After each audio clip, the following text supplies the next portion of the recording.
Short note before you get started on this video. If you haven't seen the introductory episode on possessive pronouns yet, make sure you do that first.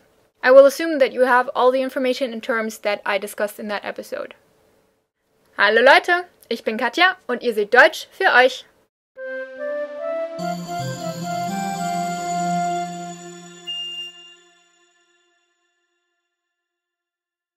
Last week we went through all nominative singular forms of the possessive pronouns, which means this week we're going to talk about the plural nominative. So that's wir, ihr, and sie. Remember that all forms of the third person plural, sie, are also used for the polite version of second person singular, you. So that also applies to these possessive pronouns. So first up we have wir, so we. The alone standing possessive pronouns here are unserer, unsere, unsers, unsere. And the attributive forms are unser, unsere, unser, unsere. Secondly, we have ihr, for which the alone standing forms are eure, eure, eures or euers, and eure. Now notice the disappearance of the second e in eure. So we don't have eurer, but eurer.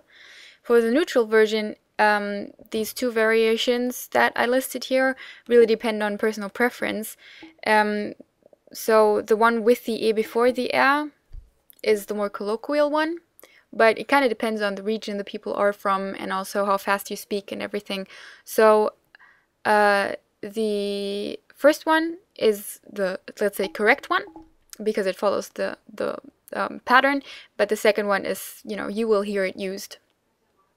And then we have the attributive forms here, which are euer, eure, euer, eure. And then our last bunch of forms that we will go through today are for sie, which is third person plural and also the polite version of the second person singular. The alone standing forms here are ihre, ihre, ihrs, or for the polite version ihres, and for the plural ihre. Interestingly enough, even though using the filling e in the neutral version is considered outdated with all other persons, for the polite sie, it's regarded the right thing to do. So depending on the context and person you're talking to, it can actually be perceived as bad attitude if you ask a person of, let's say, high standing, ist das ihrs, instead of ist das ihres.